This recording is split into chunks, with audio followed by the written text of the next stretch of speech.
I said, listen, I love you so much as a friend. I would be so upset if like you really hurt me. She knew the ugliest, stupid parts about me up front. And I was like, this is great. If you want to date me, like you actually know who I am. So that's perfect. I am trying to escape this place. And then I decided to marry the guy who lived, 5 blocks over.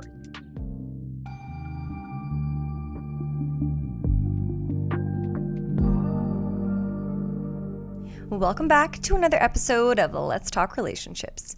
Today's episode is part of our Let's Talk Marriage series, and I'm so excited for you to hear from Steph and Mike, a couple who've been together for over a decade, and they just celebrated 10 years of marriage, and they're also good friends of mine.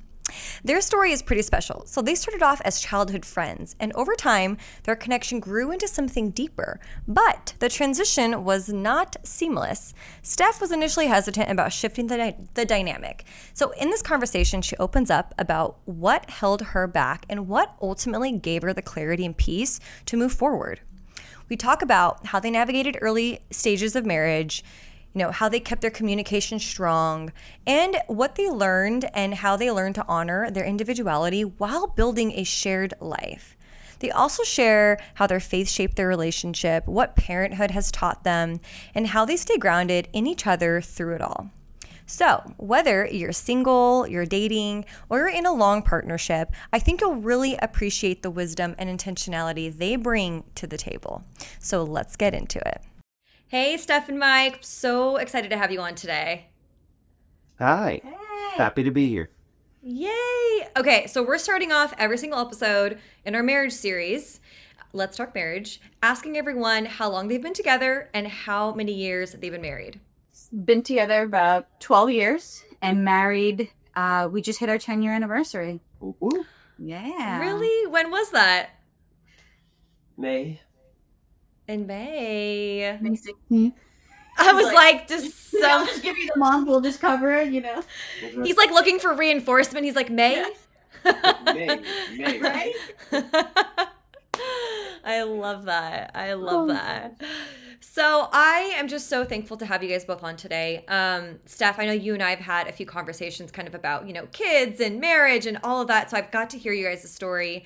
But I really wanted to share kind of starting from the beginning of how you guys met, what were the early dating days like, and then we'll kind of work through what early marriage was like and how even getting to marriage happened. So let's start off by hearing kind of how you guys met. So we actually met in 3rd grade, which is kind of adorable. But we did not date until really after college. So we were 25, 26, and we actually went out as friends. We went out, we grabbed some tacos, and then sang some karaoke. Yep. And It's a magic recipe. That's it. That's the way to do it. Do it. You get married. No, but yeah, so we kind of just went out as friends, and then it was kind of this conversation that happened that progressed, and we kind of looked at each other like, wait a second, are we having a conversation that's not like a friend conversation? That we should do something more than be friends? And I kind of said, I'll never date you. And then he was like, okay. And as we said, we've been together 12 years and married I for put her 10. on the spot, and then she got sweaty, and I was like, well, make a decision. And she was like, all right, fine. Don't hang out with anybody else for a little bit. And then that little bit has now been 12 plus years. Yeah. So that is like the original how we met and then how it actually started.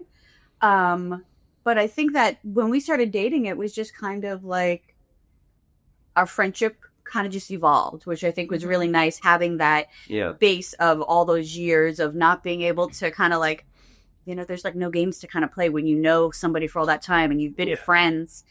And that was the best part of it, was that like we knew each other and we were friends. So like she knew my girlfriends from the past. I knew about her boyfriends from the past. Like there was no like, oh, this person seems great, but then you're like getting to know the real them or like their past that maybe changes your perspective of them or whatever. Like there was none of that. It was like she knew the ugliest, stupid parts about me up front. And I was like, this is great. If you want to date me, like you actually know who I am. So that's perfect. Yeah. I love that. So how did you guys even like I'm like, what was that conversation like? Like, how do you even go? Because I hear this a lot. People are like, oh, we were friends. And then all of a sudden we were like, wait a second. Do I like you? Like, were there feelings ever involved maybe prior? Like, Mike, did you ever kind of look at Steph like, wait, she's kind of cute. Like, should I be more than friends with her? But like, I'm curious, like, was there any attraction kind of before? Or was it like, we were literally friends and just did not think about it? No, definitely. There definitely was. I think like we always kind of had a thing for each other. Like I used to call her in like fourth grade or fifth grade every day for the homework, just like because I didn't write it down. I would just wait to the end of school. Didn't write it and down. then I would just call her. And so her sister would make fun of me and her. And I would call because we didn't have cell phones. So I'd call the house phone and her sister would pick up and she'd be like, yeah, hold on. And then she would be like, Steph, Schnookums is on the phone. And then like I became known as Schnookums. And then years later when we got married, she's like, I can't believe you're marrying Schnookums. Yeah. You know? Oh my gosh. But so like there was always kind of this connection, but like she always had a boyfriend, I always had a girlfriend. And so like we kind of just always missed our spot. And there were times where I was like, hey, come visit me at college. And she's like, no, like I have a boyfriend or you have a girlfriend. And like, we know how that's going to go. Like we can't do that, you know? And so, yeah, it was like one night we saw each other out in our hometown and then like we were like, oh yeah, like this is a thing. And then it was like years after that we went out, which I thought as friends because I thought she had a boyfriend at the time. And then we had that conversation. She's like, oh yeah, like I've been single. And I was like, oh. And then that turned into like, you know, karaoke and then her being like, yeah, but I'll never date you. And I was like, all right, well, you know, if you want to do this, like, let's do this. And she's like, and I'm like, well, like, don't talk a big game if you're not gonna, right? Like, if it's worth doing, then let's do it. And if not, then like, don't worry about it. And that's when she was kind of like, all right, well, just don't talk to any girls for like, I think it was right before Thanksgiving. She's like, don't talk to any girls until the weekend after Thanksgiving. And I was like, okay. Yeah, I was thinking, that was my way to kind of like throw the ball back in his court, like, you know, because it would kind of like, well, just let me know you want to be with me. And I was like, whoa, we came out as friends. We were getting tacos and like a drink. And then we turned into karaoke. And now all of a sudden you're telling me, well, if you want to be with me, just let me know. And I was like, Steph is very good at like dancing around the bush. Little deferling, if you will. I'm very good at like beelining to things straight on. And so I put her on the hot seat, made her a little uncomfortable and sweaty, but clearly it worked because here we are. Yeah. I love that. So I love that story. And Steph, I can totally see that you're like, I mean, yeah, you're like, we were friends 2 hours ago. I don't know about this. Exactly. I was like, I love this night. And now I have so much anxiety to make a decision. And now I have to tell you I like you. That's a lot of pressure. That is a lot of pressure right now. So absolutely. And it's hard when I think a lot of people like they fear, well, what if something goes wrong and then it doesn't work out and then I ruin this friendship? That was exactly it. I said, listen, I love you so much as a friend.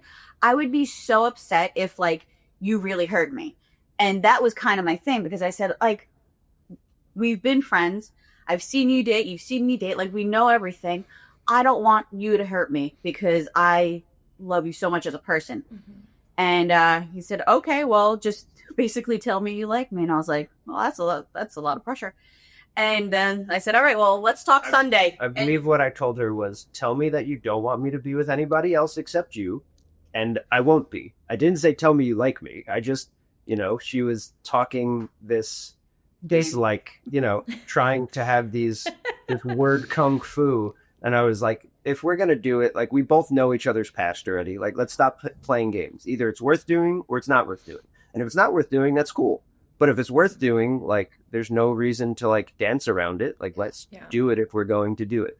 And so that was something that we took very seriously. It was like, once we committed to like, yes, we're going to do it, then it was very much like, okay, now we have to like put boundaries around it to protect it and to make sure that like, you know, we're going to move into a mature relationship. Yeah. So walk me through what that was like early on when you guys kind of transitioned from, you know, being friends for so long. I mean, you guys were like integral parts of each other's lives, having known each other for so long. Walk me through what that looked like kind of in the early days of dating.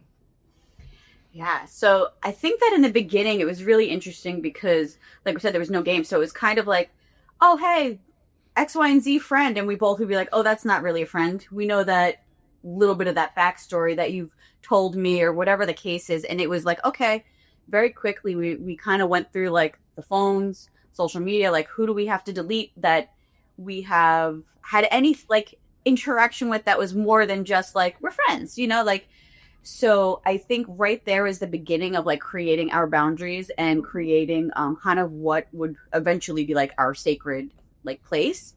But yeah, I think that initially it was kind of like weeding out the people that could have fogged our relationship. And yeah, I think also like we both were in like dysfunctional or not the best relationships in the past. And we knew like, hey, if we're going to do it, we need to like do it right. And when like things go right, regardless, it's like, oh, you just don't think to take like the safeguards.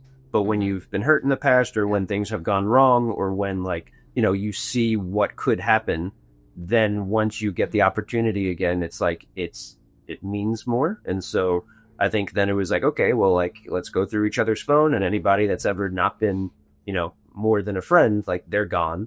You know, and so it was like it, you know, some people like, oh, that's like a really, whatever they would say, right? Like that's a really like drastic step. And it's like, yeah, but you look at relationships and they have like a 50% chance of divorce. It's like it takes some drastic steps to make sure that like, you know, you have a relationship that starts healthy if you actually want it to turn into something that can flourish, you know? But in the beginning, it was like, she kind of hung out, even though she was from our hometown, she hung out outside of the hometown. So like she hung out with a bunch of my friends, which was like, oh, like I've seen them in school, but like we've never really hung out. And like this person's really cool and that person's really cool. And they were like, dude, Steph's coming around. She's awesome. Like I've only known her from like whatever, you know, bio or whatever class. And it's like, you know, she never kind of hung out. And so like, it was an easy transition because everybody knew her. And it was like my group of friends were super chill and welcoming and friendly.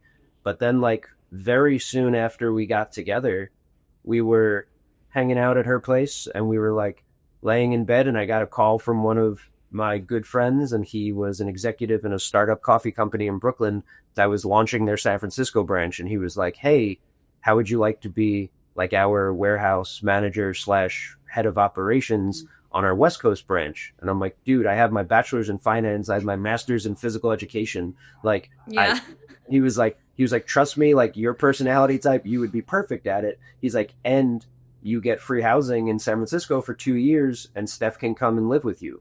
And so I turned to her and I was like, you want to move to California with me? And she was like, I have to finish my nursing degree in August.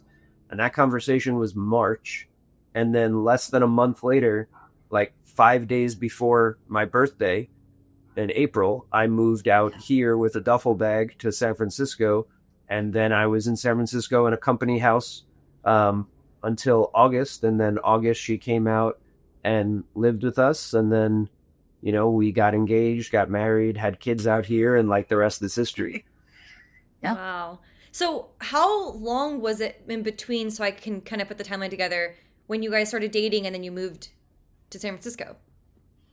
Yeah, that was actually really funny because prior we, I think both of us were kind of in like longer relationships with people. So I dated somebody for like 4 years prior. I dated someone who was in the military, and it was like one of those things like, if I move, what happens? And I was like, I don't know. You go there, I stay here. Like there was no like, I'll visit, you know? And when he said that, it was kind of like, okay, we started dating in November. The conversation happens a couple of months later with in March. His buddy in March. And I was like, no problem. I'll just sell everything in my apartment and move across the country. Yeah. Like there was no question. 4 months, 4 months of dating, 5 months of dating before I moved. Yeah. And she decided to finish nursing and follow me. Yeah. And I just remember like having a conversation with my father when he was young. He came out to California, did a year out here type of thing, and was like, I called him. I said, hey, you went out there, right? You were in like the Bay Area. Yeah. And he goes, it was awesome. I loved it. I said, oh, okay, cool. Like I was just thinking about it. He goes, oh, you would absolutely love it. He called me back like a week later and he's like, you know, why were you kind of bringing that up? And I said, oh, remember that guy Mike you met once? I think I'm moving across the country and I'm selling everything in my apartment. He was like, oh, wait a second. Like all of a sudden he's like, the dad role came back. And Backtracking. He was like, wait. Like, California's not that bad. You won't like it. You won't like it much. You're like, it's terrible. Oh, the weather's gloomy. Right. It's Yeah.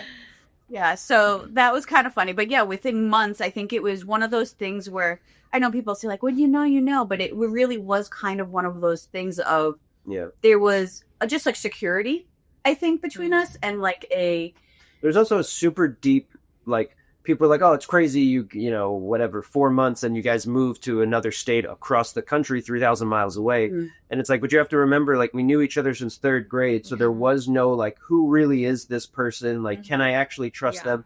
It was like, oh, we're both finally fully all in on each other. And it was like, we knew everything else, and it was just kind of like, you know, 4 or 5 months from when we started dating to when she moved, and then less than a year until we got engaged, and then about a year or less after that until we got married. So wow. So you guys got engaged within the year of starting to date officially. Yes, and then it was a year and a half, I guess, like almost until we got married. Okay. Well, yeah, and I think that makes sense, because you guys kind of skipped the getting to know each other part, which does take a while. You know, and you guys already had that foundation. It really was a matter of just, wow, now this is actually a relationship. Now we're choosing for this to be different, more intimate, you know, more depth than maybe a friendship has. So it doesn't, like, when you put it in that perspective, it doesn't seem that fast either. When you tell people, they're like, oh my gosh, that's crazy. And then I like look at Steph and they're like, how could you do that? Like, you didn't feel like how could you trust them? And then it's like, well, you know, it's different. Like, we grew up in a small town where like there was only one elementary school and then one junior, senior high school. And you were with the same kids. Like, you know, our graduating class was the biggest graduating class and had 154 kids in it. And it's like, you were with the same kids. And so like, I knew her since 3rd grade. So there was like, if you did something in our hometown, everybody knew about it. So it was a good thing because everyone was close, but it was a bad thing because like you couldn't really get away from the things that you did because it was such a small. Which was also funny because I so intentionally tried to not be part of the town we grew up in. I was like, oh, I'm going to date somebody a half hour one way. Oh, I'm going to date somebody literally like almost an hour the other way. Like, I am trying to escape this place. How do I get out of here? And then I went out for tacos and decided to marry the guy who lived, you know, 5 blocks over. So here we are. I couldn't run. I couldn't run from love. You're welcome. You couldn't run. You just brought him with you to your next place. So I'm curious, so, you know, you dated about a year, you got engaged, married about a year after. What were some early challenges that you guys faced early on, knowing that you both kind of maybe went through slightly more traumatic relationships prior, maybe more toxic relationships that just really weren't great for you? You know, when that happens, we're always bringing baggage into a new relationship. So I'm curious how you guys navigated kind of those early challenges that you faced. It's a great question. Yeah. I think a lot of it was like, you kind of go on autopilot of like certain things happen and you react the way that you've reacted for the last 5 years. Right? Or whatever it is, or like, well, the last 2 relationships I had were dysfunctional. And so like when we get upset and we get into an argument and we go out, it's like, well, I'll be isolated drinking over here and you'll be isolated drinking over there, or something like that. Right? Like, just an example. But it's like those unhealthy habits are things that like when we got together, it was like, we're like, hey, our relationship has to be like, the foundation of our relationship has to be founded on like God and trust and like being vulnerable with each other and being open with each other. Like, you can take my phone. Like, I have nothing to hide. And like, I'm not trying to search through your phone, but if I go to pick up your phone and you're like weird about it, then I have triggers like, hold on, why are you weird about it? You know what I mean? Like, I was just checking the time because I don't know where my phone was or something like that. Right. So it was like, unlearning some of the like dysfunctional behaviors that we might have just been into. Like, you know, I think conversations in the beginning were like, hey, like, I know that's like how you've always done things, but like, it's super disrespectful. And like, I don't feel respected as your boyfriend or as your, you know, husband when you do that. And like, that's not okay. And that needs to change. And then like, it was like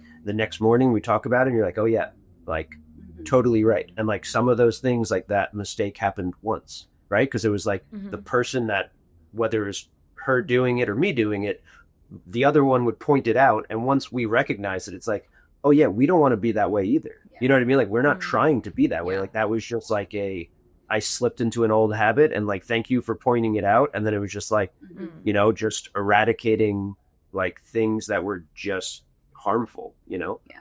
I think that like having really that open communication and that like dialogue, like you're saying, like, hey, this happened and I feel X, Y, and Z. I feel hurt. I feel like unheard, whatever it is, really had to happen, because I think that, yes, we had like things with relationships, but it goes like further than that. Like your family stuff, like how did you grow up and how did you see them interact, your parents, your friends, you know?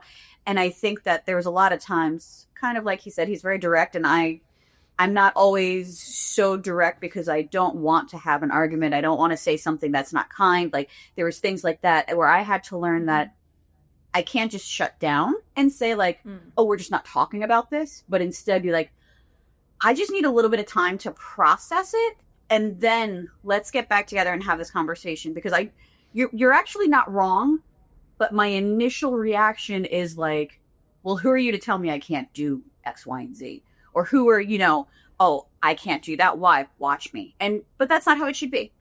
And so it turned into like those conversations of like, okay, well, this is what you did, and I didn't feel heard, and I felt hurt that you said that, or I felt disrespected. And I was like, disrespect? I don't know if that's really, let me think about this. And then we would come back and have the conversation, and I would be like, you know what?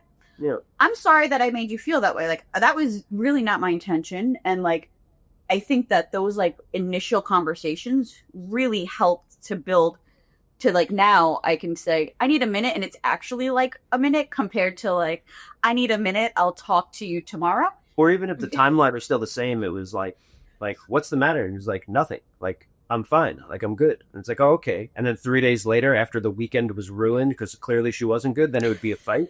And I would be like, you just wasted like 72 hours of our life for no reason. We could have just had this conversation. Where now it's like, hey, I'm just processing through stuff. So for me, I'm not guessing like, is she good? She said she's good. So I'm trying to like take her at her word. It's like, oh, she's processing. Like, give her space. Like, you know, it's like learning each other.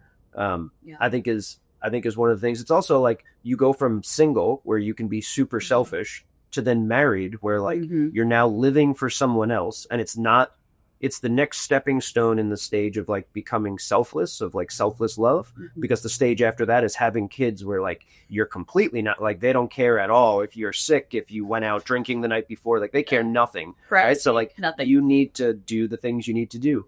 But for having like being married and getting a relationship, it's like, oh, like I'm no longer just living for me, right? Like I'm living for like my wife, and to put my wife's needs first, and then like hopefully there's a meshing of those things. If both of you do it, it's beautiful, you know. But it's just like that's like the first stage of any real serious relationship, is like learning to put down your selfish desires and like start to do things together. Yeah. And it's like, it's putting down that armor too, because I think sometimes in your singleness, you've built up all this armor kind of protection. But when you're in an intimate marriage, it's like that armor has to come down, because they're going to see every part of you. They're going to see the good, the bad, the ugly, you know. And I think it's a testament to your guys' friendship that you built prior, that you guys were friends for so long, you know, to be able to kind of have that communication early on. Because I see couples, they're like 6-7 years in, and they're finally having those conversations of like, well, I felt hurt because of this, you know. And we see that sometimes happen so late in a marriage versus it being really early on. And so my guess is that because you guys built that friendship and you had such a solid friendship, that maybe it was a little bit, maybe not easy, but a little bit easier for you guys to kind of have those harder, like, you kind of hurt me when you said that conversations. Yeah. And I think it's also the past that we've had made it like, hey, we don't want to repeat what we had. And so therefore, like, sure, is this conversation like uncomfortable? Yes. But it's not as bad as like relationships we've been in, or it could get that bad if we don't have these conversations, because these conversations is what leads to healthy relationships. So it's like, I'd rather be slightly uncomfortable for like a minute and a half, and like, you're offended because I said this. Like, if it's true, tough. Like, it doesn't make, I don't love you any less, right? Or vice versa. If you tell me something, I'm like, oh, that hurts my pride. And it's like, great, I shouldn't have that anyway. Yeah. You know what I mean? Like, that's not like, I don't say that because it hurt my feelings. It's like, we're grown ass people, right? Like, say it if it's true, and if it needs to change, then like we need to change it. And so I think like doing the difficult things, it's way quicker to have those conversations than to deal with the byproduct of like the cancerous infestation that it produces like down the line. Yeah, it's those small cuts that over time it erodes the relationship, right? It erodes connection. So I think that's amazing. Your guys' faith, I cannot remember, but were you guys Christian growing up, or did you guys come to faith later in your relationship? Or was it not important? Like what role did it play for you guys? Totally. I grew up Roman Catholic, and so I grew up pretty heavily in the church. My mom was in Catholic Daughters. My dad sang in the church choir, and like we have to this day on our wall at my parents' house, like him singing, like a picture of him for 2 popes in the Vatican, and like his church choir sang. So it was like a big thing, but there was a lot of like hypocrisy there. And so like it made me jaded. I called it like East Coast Christianity. It's like you made sure, you dressed up for Sunday and wore your best, but who's getting blackout drunk on Saturday, or who's, beating their kids or cheating on their wife or whatever. And it's like, hold on a second. Like, this is all a facade. Like, this is not real. And so, I grew up, like, I always prayed. I prayed every night before bed, but I was jaded towards like the representation that I saw in the Roman Catholic Church. And so when we got together, we started going to like a non-denominational church, which is on the Protestant branch of Christianity. And like, that is where I found like so much more authenticity and like found, a home, if you will. Yeah. And for me, my parents were divorced. And so I grew up in a house with my mother most of the time. And we didn't go to church. There was no like real presence, no praying, like, it wasn't really quite that kind of household. But my father was a Christian. And so it would be like every other weekend, it would be like, these are the things you have to do. And I was like, but do I? Because I don't do that during the week and I'm kind of doing all right. And so it was definitely a bit of a disconnect. I think it was good that my father exposed me to all of it when I was young. But I think that my parents getting together, both of them starting in the church and then being divorced, my mom kind of like turned her back to it a little bit. And my father like dove straight, like head into everything has to be followed like this and like that. And I'm not sure if his delivery to me as a kid was the best. It was kind of one of those, well, if you don't do this, like kind of straight to hell type of thing. And I was like, whoa, I don't know if that's for me. That feels a little aggressive, So it was definitely like 2 complete different worlds growing up, even just like for me trying to learn. So, I think maybe a couple of years before Michael and I got together, I kind of just started being like, I think it's time for me to go back to church, but I don't know what that looks like. I'd like a relationship with that, I think, but I don't know if I'm accepted. Like, there's a lot of like, what does that look like? Because what I was kind of exposed to didn't seem to be so welcoming.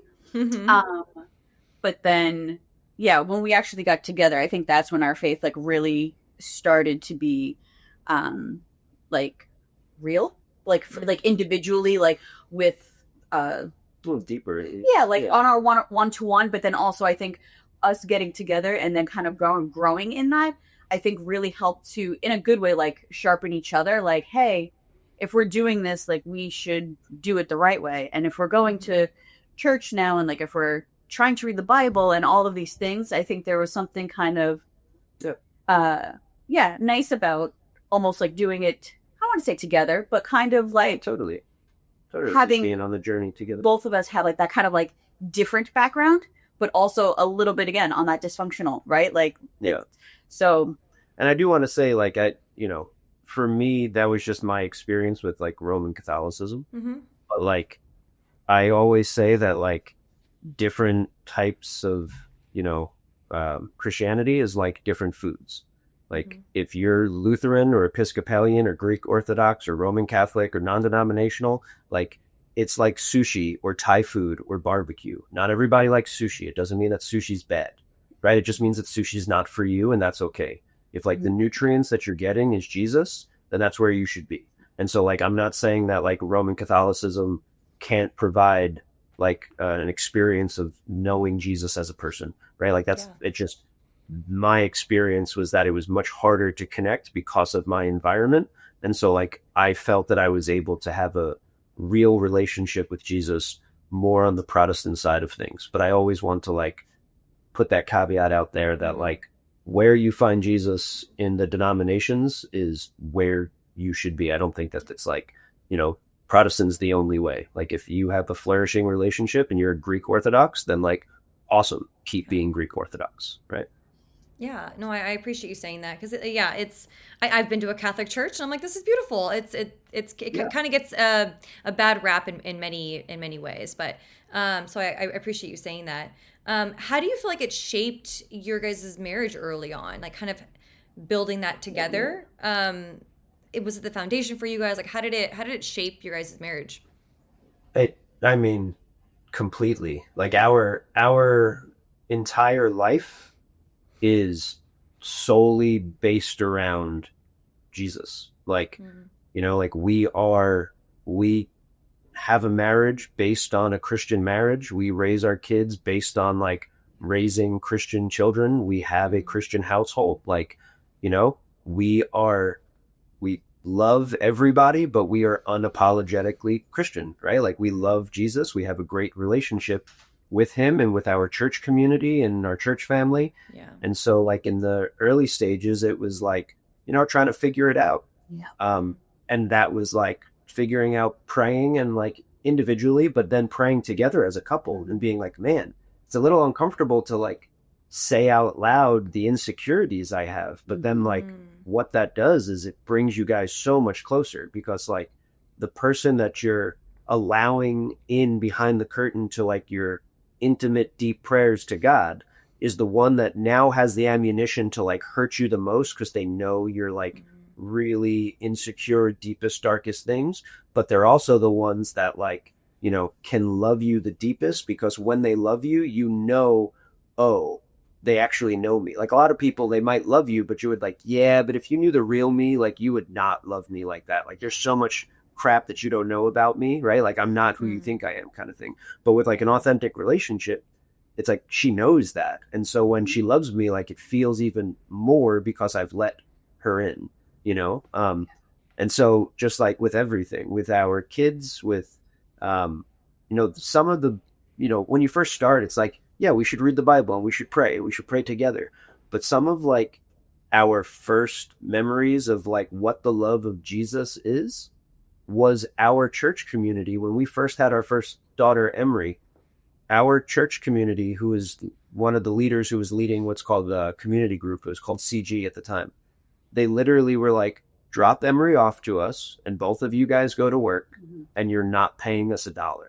But we were like, Wow. what? Yeah. And they were like, Yeah. you guys are new parents. Like, we love you. Like, go do this. And they took care of our baby for months, like a year Wow. plus. And it was like, we went home to the East Coast and years later and had one of our family members watch them and we paid them, which is okay. It's like people should get paid for their work that they do. I'm not like, it's not like, oh, how could they charge us? It's just like the love that we found. It was like unconditional love from people that at that time we knew for a year and a half. Yeah. And they were like, Wow. yeah, like we'll watch your child and take care of her and love her. And like, what I mean? We were like, this is incredible. And so I think that was monumental for us also.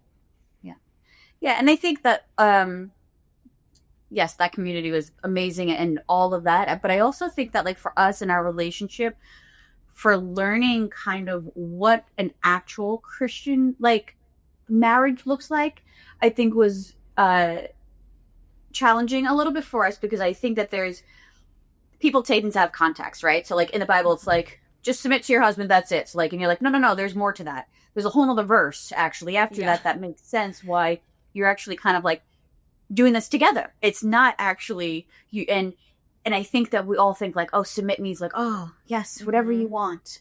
But that's actually not how it goes, right? And I think that for me, I was in a house with a single mom. So I was very used to being like, well, I have to get things done. I have to do this. I've been working hard. I went to school to be a nurse because I can support myself and I don't need you. And like had that like personality, you know, like that, like I have to do this because if I don't do this, who else is going to do this?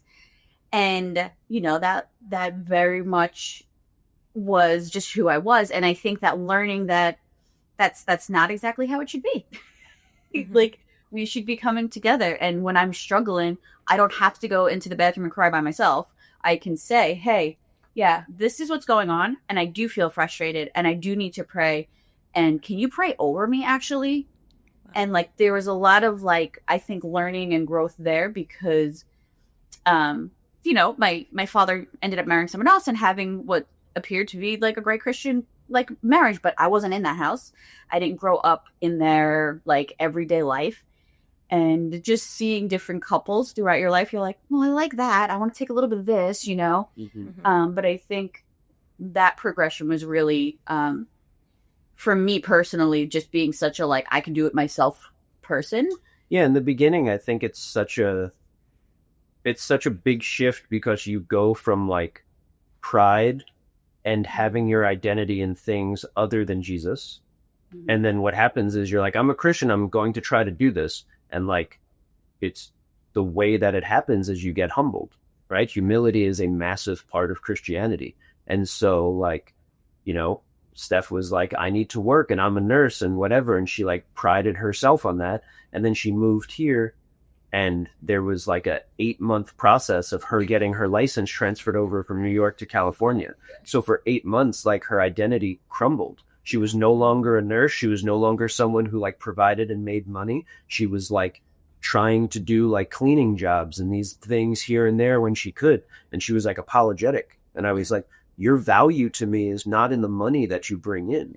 Your value to me is not in like, you know, you hustling and being able to get things done by yourself all the time. Like, you know, it's not about your strength. We need to like, you know, trust in God kind of thing. And I think, and I had things like on my end that were equally, if not more humbling that like, you know, we had to go through and I came to her crying about things and she was like, your value's not in like performance or like what you do with that. You know what I mean? Like, I love you regardless. Like, sure, those things are great, but like, I love you because you're you kind of thing. And so like, I think that's a huge thing in the beginning is just, right, eating the humble pie and like having the reset button hit on like what the priority list is. Because it goes like God, husband, wife, kids, everything else. Yeah. You know? Wow. I got a little emotional hearing you guys say that because I think it's such a beautiful, I cried in my last video too, so don't mind me. Because it's what God intended marriage to be. It's to sanctify us. And it's to remind us of who he created us to be and in his image and not in our own image. I think that's such a beautiful picture of that because that's what marriage is. It's a mirror. It's also intended to refine us and it's uncomfortable and it's a gift and it's beautiful. But a lot of people crack under that because they're so tied to their identities as the nurse, as the independent woman, as the man who provides. And I'm like, you know, it's like we get so tied to those things that we lose sight of what God created us to be and to do on this earth. And so I love you guys painted such a beautiful picture of what that is and the vulnerability it requires. Because I get it, Steph, I'm a Miss Independent Woman too. And I feel like the fact that you were able to be like, hey, I need you to pray for me. Like, I know what level of vulnerability that takes as an independent woman who's done it all by herself. So I just think it's a beautiful representation of what marriage really is. Yeah. And so I thank you guys for sharing that. Of course. Steph, I'm curious because you and I have talked about this. Kind of goes into Miss Independent topic, but the topic of kids. Mm-hmm. I remember calling you a couple years ago because I was like, I I'm struggling to decide if I want kids or not. And I was early 30s, you know. And I just appreciated our conversation because I feel like you made it feel normal to question it. And so it made me like, oh, I'm allowed to question if I want this or if this is something I'm desiring, you know? And so I always appreciated that conversation. So, because I know for you, it wasn't an initial and innate, like, I want a bunch of kids, you know? And yeah. So can you walk me through what that was like for you too? Especially for you, Steph, because, again, I get Miss Independent, nurse, making her own money, all those things. And then being raised by a single mom, probably was working a lot, not available, maybe not as nurturing, like all those factors that play into how we would mother as moms. So yeah, if you could walk me through what that was like for you. Yeah. It was the most unromantic thing. You know, like people post all of their like beautiful, like, this is how I told my husband, you know, and I was so not, I was like, oh my gosh, we're having a baby. Like I like in my mind, I was like, this is not part of the timeline right now. Like I said this time, and who am I, right? Who am I? But I just remember so vividly being like, all right, I'll take a test and then I'll take like 3 tests because maybe I did it wrong the first time. And yeah, we're married. Like this is an okay thing. This is kind of how things would progress naturally, right? And he came home from work and I was like, I walked in, she was just staring like down at her desk, and I walked into the room and I'm like, babe, you okay? And she was like, and I'm like, are you okay? And she just turned to me with the pregnancy test and she went, this happened today. And I was like, what? Yeah, that was not romantic. And how accurate are those? And she's like, 99%, and I took 3 of them. Well, and I was like, hold on, this is a good thing. We're married. This is good, right? And she was like, and I was like, well, okay. Like I went from like, oh, we're in some sort of trouble, like we did something wrong, but to then like me being like, hold on, you're married, you're having kids, like this is okay, and me being like, wait a second. Yeah, he said, how many did you have to take? I said 1, and he goes, okay. I said, I took 3. We're definitely pregnant. We're pregnant, and I just remember being like, but like that's happening, and he was like, okay, like this is beautiful, and I just was like, is this beautiful? Like, and it was honestly like just a moment of like really kind of reflecting on like, yes, my childhood, my mother's style of parenting, my father's style. Like, am I going to be any good at this? Like, I don't feel like growing up, I had all of these amazing like figures that I got to look up to be like, that's the way I want to do this. And like, how do I do this successfully? And now we're following Christ, and I'm like, oh my gosh, how do I do this successfully and like make them also like Jesus? Because I had such a hard time getting there. Like it was such a really, really tough like initial couple of like probably months, realistically, not moments. And I think that like all of it truly changed after I had her, because even through the pregnancy, like it was wonderful and beautiful, and people are so kind and like they love on you, and you're like, okay, this is great, I'm having a baby. But it's not one of those things that you like have the baby and everyone says, oh, you forget everything. No, I didn't forget anything. Everything was still very real. I still very much had a baby, right? But I remember thinking, wow, like I had her and I was like, I love her so much. How crazy is that? Like, how could I ever not want to treat her like amazing and like love on her and want to give her the best life possible? And then it was really a lot of reflecting for myself of like, okay, maybe I didn't like X, Y, and Z growing up, or I didn't like seeing the way someone else was treated or whatever the case was. And being like, okay, what do I want to take from the people that I saw or my own childhood and instill in her, but also like be very mindful of the things I didn't want to do. And I think for me, it was very much like, okay, one day at a time. Like I can be with her and be intentional with her and love on her and just like take that for what it was. And yeah, now we're about to have baby number 4 in like 2 weeks. So like definitely changed. I always say like 100% God, because I was like, I'm going to be the cool auntie. That's going to be my story. I'm going to do this. We're going to travel. Like, I had one nephew before we got together, and then I got like 15 nieces and nephews, and I was like, this is very overwhelming. You've got a huge family. Like, I had one nephew that I would take to the zoo and go to the city, living on Long Island, to go to New York, and that was fun. And now I'm like, oh my gosh, there's so many of them. And I love them. Like, it's wonderful. But all of that to say, I think that there really was a progression, and I think that that's okay.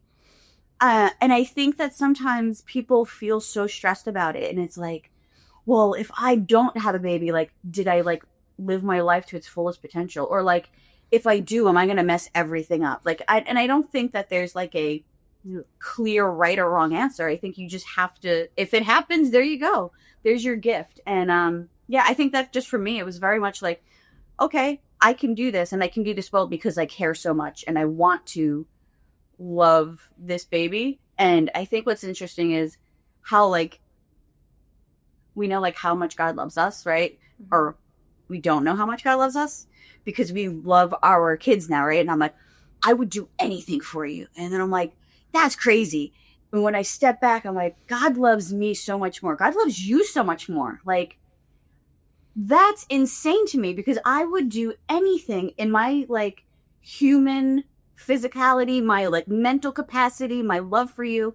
And like, it's nothing compared to how much like God loves my baby and like loves me, right? Like, I don't know. I think I answered your question, but I think it's such a big, like, it's so much bigger than like we think about, you know what I mean? Just like bringing life into this world. And I think is also just like crazy because up until you actually have the baby, you're like, I don't know what's happening in there. I'm just growing.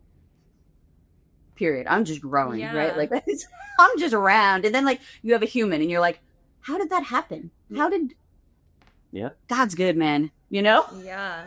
No, it's and I think we just have to normalize it for women, you know. We don't all have this innate motherly, you know, nurturing side always, you know. If we weren't modeled that as kids, this is something I was talking with Joyce about literally the other day because we were listening to a podcast with Jackie Hill Perry about hating the home. And, you know, she was like, you know, I came from a single mom who worked all the time. She had to be mom and dad. So she was stricter. She wasn't very nurturing. It was very a different, you know, lifestyle. So she was like, when I had kids, like I needed God to teach me how to nurture and how to be a mom.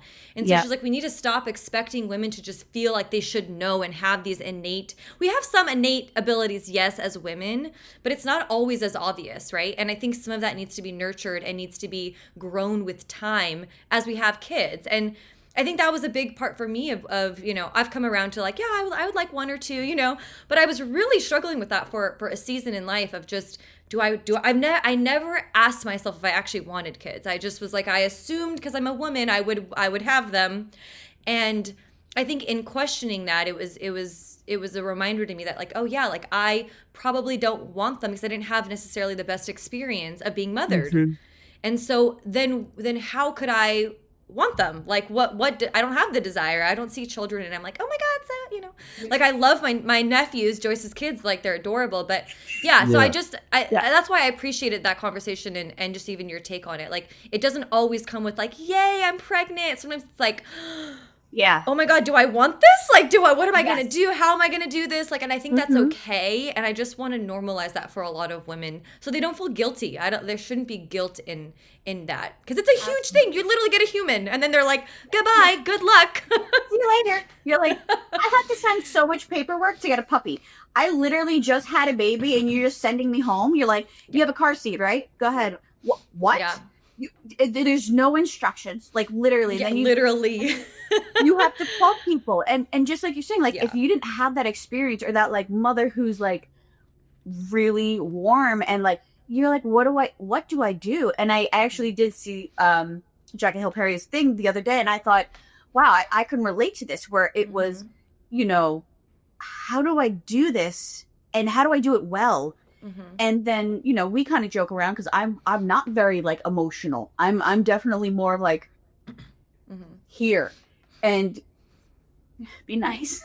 And you know, you're kind of like cold, you know, like you're not really like, ooh, but my kids would never think that. Like my kids are like hugged and loved and kissed on and like it's just very different. And it definitely was not like, this is what you do. Like it definitely took a little bit of time to like learn, like we can cuddle, and that's you want that love. Like that's a beautiful thing to have with them. And yeah, it definitely was a learning process. And just like you said, like it's not always seen growing up, right? And then when you are now doing it, you're like, okay, how do I do this differently? Or how do I grow? Yeah. Mike, how did your guys' relationship shift after you had kids? How was that experience for you? Because I think from a dad's side, it's always a little different than a woman's experience. Totally. Yeah. I remember like listening to a thing one time, and it was like, talking about like what the dad used to do, and now like with the dad now, and it was like, oh, you used to be fun. And it was like, it's different. You have so much more like skin in the game, if you will. Like the way that Steph and I parent is very different but complementary of each other. And Steph is like in the trenches in it. And not that I'm not there every day. Like I'm taking them to school. I'm the AD and the teacher at the school that they work at. I teach them literally. Like I teach all of them. And then like we're home together. Like I see my kids constantly. But for me, like I have more of a 30,000 foot view of like my job as a dad is to make passionate Jesus followers. So like she'll come in and she's like, why are you so angry? Because like she did this one thing. And I'm like, it's not because she did this one thing. It's because like that lying is building a trait, and you're becoming a type of person by not like ripping that weed out.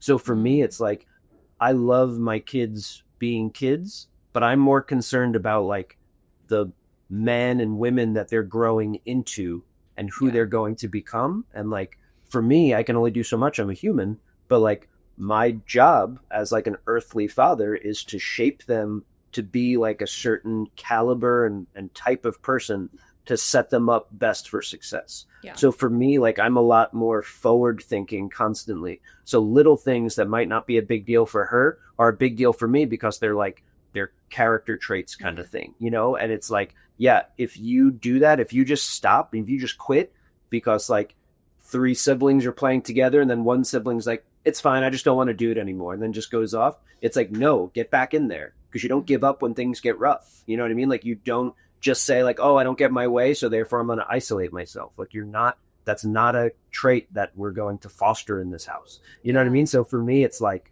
I'm constantly seeing my kids at their age, but through the lens of like who they're becoming, if that makes sense. Yeah. No, I think that's amazing. And it's parenting with such intentionality, right? Like really being mindful. And it's exhausting, but it's like when it starts to get like overwhelming, then it just has to be like, oh, this is overwhelming because I think that it's like in my hands. Because ultimately they're not my kids. Ultimately, I'm an earthly babysitter, right? My job is to shepherd these children because they're God's kids, just like I'm God's kid, right? Like I'm not my parents' kid, I'm God's kid. And so like my job is to shepherd them as well as I can while I'm here. And so when things get overwhelming and things get stressful, it's like, it's because I'm drifting like on the spectrum of like, oh, I need to do this on my own, where it's like, hey, they're not even your kids. Like you're the earthly watchers of them. And like, you're supposed to provide and take care of them and love them and teach them all the things in my ways. And it's like, okay, but ultimately they're your kids, and you're going to give me the abilities, the strength, the endurance, the wisdom, like to raise them the way that you want them to be. Right. So like it's when I get overwhelmed, I kind of just have to be like, okay, I'm just like, right. Like little reality check and have to reset. Yeah. So how did bringing kids into the picture, because you're about to have 4. So that's a whole clan. That's basically, how did your relationship with one another have to change when kids came into the picture? Because I know that bringing kids into the picture, I mean, it's another human and then it's multiple humans. And oftentimes we see marriages kind of fall apart because they lose sight of each other, And you mentioned earlier the hierarchy, God, marriage, children. So how did you guys navigate that? How did you, as you added more football players to your team, as you added more kids, like how did you guys navigate that transition together? And were there challenges and like what did that look like for you guys? Yeah. I think it went from like, it was right when we had no kids, it was organically all the time that we spent together, unless we were separate because of work or doctor's appointments or something. It was like all of our time was communal. And if it was not, it was because it was mutually not, right? I wanted to play a video game. She wanted to scroll on her phone or read a book. And it's like, great, we decided to do that. Now you have these divides because it's like, I have to take them to swimming lessons and you have to take him to a doctor's appointment or something like that. Like, we're divided. So there has to be more intentionality. But also like biblically, like a kid grows up and leaves their father and mother and like goes and finds a husband or wife. Right. And so like eventually our kids are going to grow up and they're going to leave.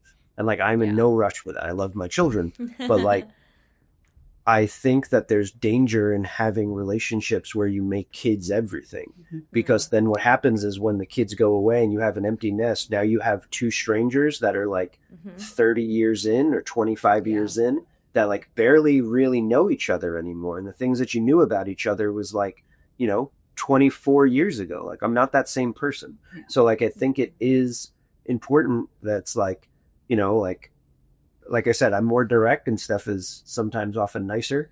And so like, we'll be talking and one of the kids will come into the kitchen and I'll be like, no, like I'm speaking to your mom, go in the other room, where like Steph has like a little cute signal with them where they come in and they put their hand quietly on her shoulder and they won't say anything. And that's their way of saying like, mommy, when you're done, I'm ready to speak to you kind of thing, for me. I love that. So, like it is super cute, but it's like things like that where, we have to make sure that we keep each other as like, we're not married to our kids. We're married to each other. So when the kids go down, it's like, we spend time with each other. And if they keep coming out, it's like they get in trouble, not so much because they're coming out and it's getting later, but because like you're encroaching on the time where when mommy and daddy love each other and develop a healthy relationship and continue to foster that relationship, everyone in this house wins.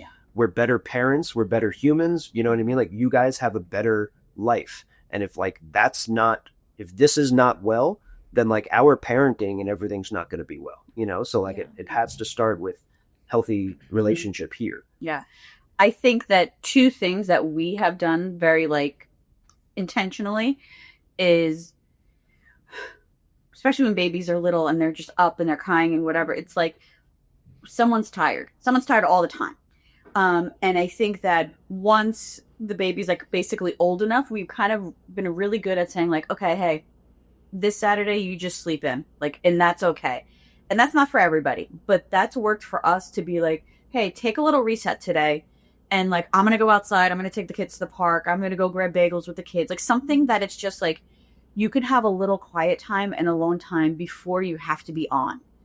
And I think that that's worked really well for us. And I think also, like he said about bedtime, it's like, and some people are like, no, my kids go to bed whenever. No, our kids are in their room at a certain time every night.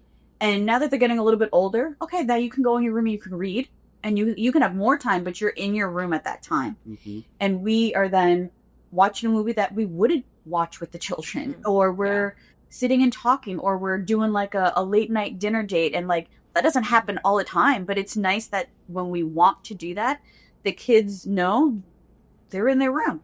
You need to go to the bathroom at the end of reading your book or whatever the case is, no problem. But then straight back in, because this is our time to just be together and chat and just like decompress and kind of reconnect. And I think that those are two things that really kind of worked for us in like the whole parenting journey.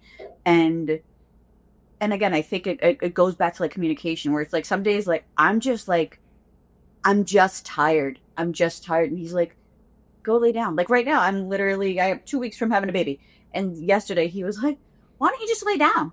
Why don't you take a nap? And in my head, I'm like, no, because I have to get all these things done and I feel guilty and whatever. And he's like, why don't you just go lay down? Like, just go. And I was like, fine, then I will. And you're already doing enough work. Go sleep. Why am I pretending? I don't know. But then I took a glorious nap and came out and was like, you know what? Life is great. He's like, you're like, I needed that. Yeah, and I'm like, okay, thank you for recognizing that in me, like Yeah. just keep saying, oh, I'm tired. That's my baseline. He's like, that's great. So why don't you fix that? I'm like, oh, And I also think something that's important is like, you have to know whatever it is that like you guys enjoy and what brings you guys life. And sometimes that's something together, right? Like something like if you guys have ever seen Hot Ones, the show, like it's one of the shows. It's like it's half an hour. It's not too big of a commitment. And that's something where we can just watch, and it's like it doesn't have to be a full 2 hour movie. It's a half hour. We can do that together. It's like that's easy. It's like a silly example, but then it's like I'll work out or I'll play volleyball or I'll go play pickup basketball or something. She'll go to like a hot yoga class, right? Like she'll go do something, and it's like I don't necessarily want to do hot yoga, right? And so it's like, all right, like cool, that's your thing, but like there can't be any like resentment or like, oh, well, you were doing this. It's like no, like you need the individual thing still to like, fulfill whatever bring you like that joy, and you need to have collective things too. And it's like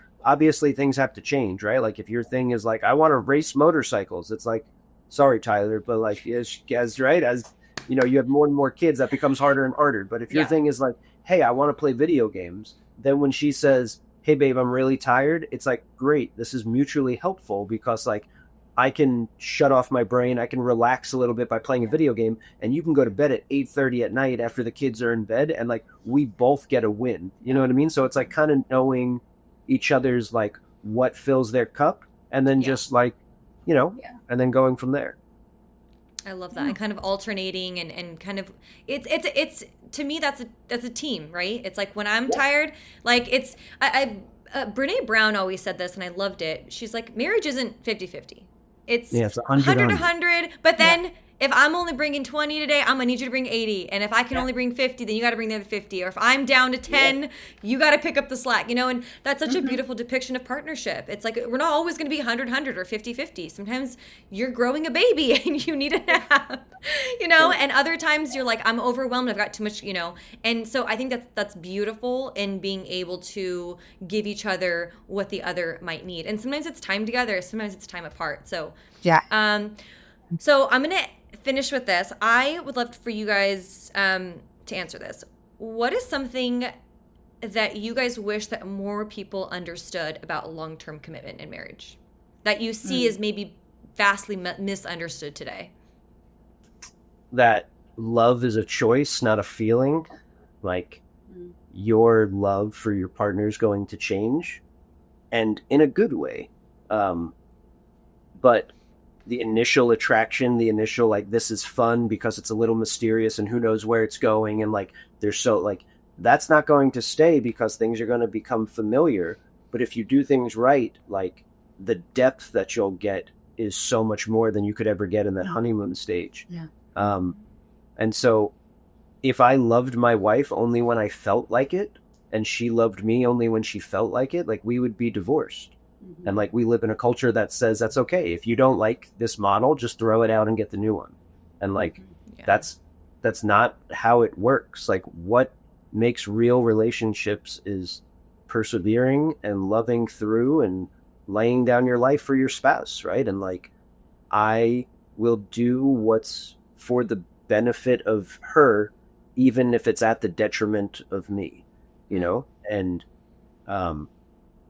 also like arguments, I wish that people knew.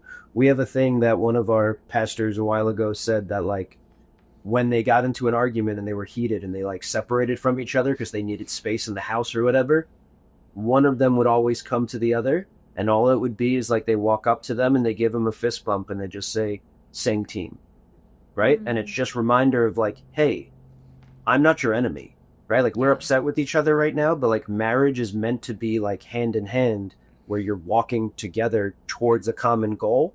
And when you get into an argument, you're back to back, and every step you take, like you're taking further and further apart from each other. And so the quicker you can get to that humility perspective when you're angry with your partner or upset with the situation, to come in, whether it's a fist bump or a hug or a peck on the cheek or a kiss or whatever, just to say like, same team, like I'm not your enemy. It makes the conflict so much quicker to get through.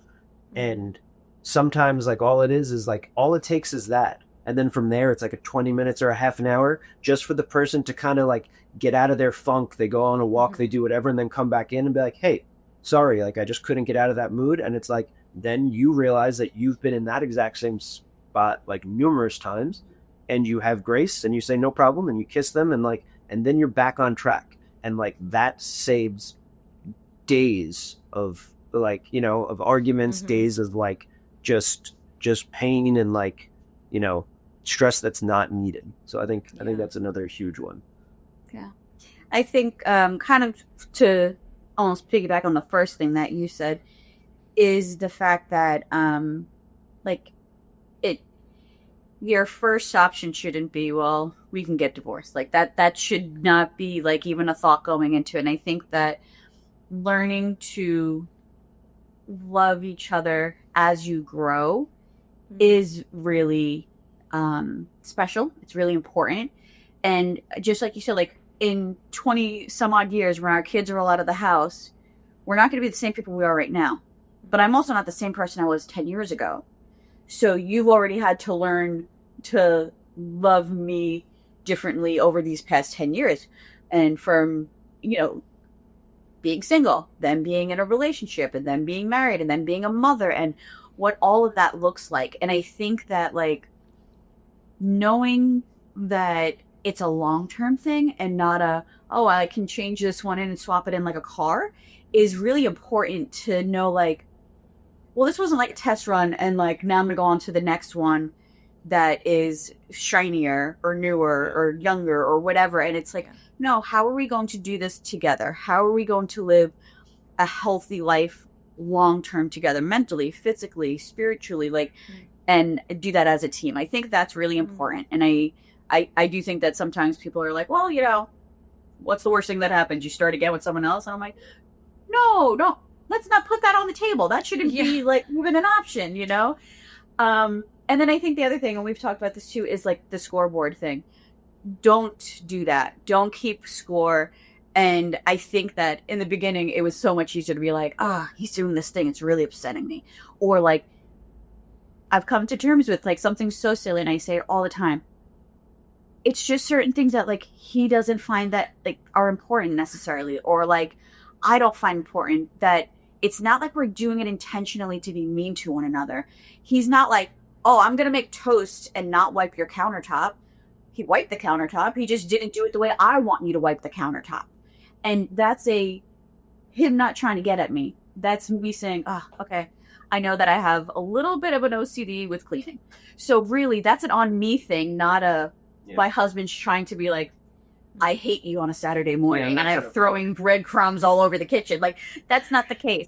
And I think that sometimes stepping back and just going, okay, this isn't like another check for him for messing up and I have to do this other thing. And it's like, and I think for you or for the viewers or whatever, the scoreboard thing that she referenced is kind of just like tit for tat. Yeah. Right. It's like, oh, like you left stuff in the dishwasher. Like, cool. Well, then I'm not going to move your stuff from the laundry machine. I'm not going to say it. Yeah. Right. I'm not going to like, it's just let it be like, oh, like I know that you like, you know, to whatever. So like, I'll just leave your shoes in the middle of the floor, when I usually would put them just in the bin where they go, to let you know, like, hey, you left your shoes out. Right. Like, oh, that's weird. She didn't put my shoes away. Like she left them out in the middle of the floor. Like, well, here, the hanger that's left on my bed, I'll just hang that like right on your computer screen. Right. Like it's a scoreboard. Like you do one, I do one, you do one. And it's like, that gets back to like, you're not on the same team. You're back to back. And it's like, don't do that. Make sure you stay united hand in hand. And like every step you take should be together in the same direction, like closer to where God's calling you to be as a couple. Yeah. Wow. Well, you guys, thank you so much for taking the time. I know trying to get couples on a podcast with children is a feat. So I just like, I truly value your time, and thank you guys for throwing the kids outside in the backyard. Absolutely. And for having this conversation. I think it's going to land really well with people who might, you know, find themselves in your stories. So thank you so much for coming on, and I appreciate you guys. Oh, thank you. Thank you for having us. Yeah, this was awesome. Thanks. Yeah.